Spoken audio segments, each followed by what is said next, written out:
Welcome back to Restore Thrive. Yvonne here with my buddy Double D, and today we're talking about bear walks. So if you struggle with pain in your shoulder, with overhead movements, or stiffness as you try to get your arm overhead, this is a great exercise to drop into your warm-ups. So I'm going to have Dennis set up on all fours on the ground. So when we're getting into a bear walk, first thing we want to do is spread our fingers wide on the floor. And I'm actually going to have Dennis think about gripping the floor so that his palms are actually lifting just a little bit. That distributes stress across the hand rather than just through the wrist itself. Now what I'm going to have him do is he's already got his toes tucked, so that's perfect. From here, I want him to drive his hips up towards the ceiling while dropping his head and shoulders and chest between his biceps. So what he's doing here is maintaining that nice dead bug spine that you'll see in some of our other videos.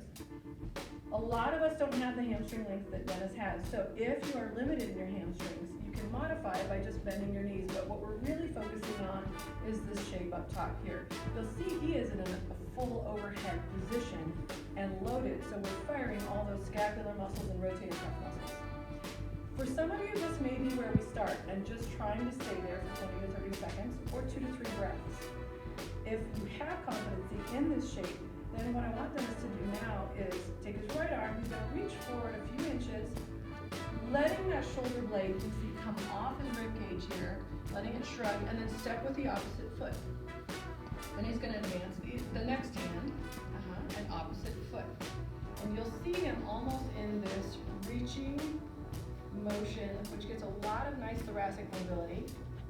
Good. This will help you with your pulling. Now, if he reverses and pushes away, I really emphasize driving through the floor. As you push through the floor, you're activating all those scapular muscles. Fantastic.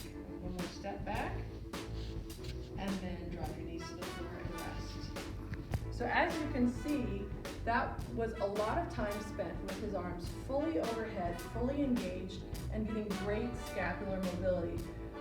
If you are getting pinching in your shoulder, this is a great way to actually practice getting your scapula to move the right way where it's not jamming up right up here in the shoulder joint. So try this at home, work it into the end of your warm-ups, and if you can spend 30 seconds and go through 3 rounds, doing this daily even for a month can vastly improve your overhead competency, your endurance, your shoulder and scapular strength, and your thoracic mobility, even hamstring length. So give it a try at home. If you have questions about this move, drop them in the comments below or hit us up at RestoreThrive.com.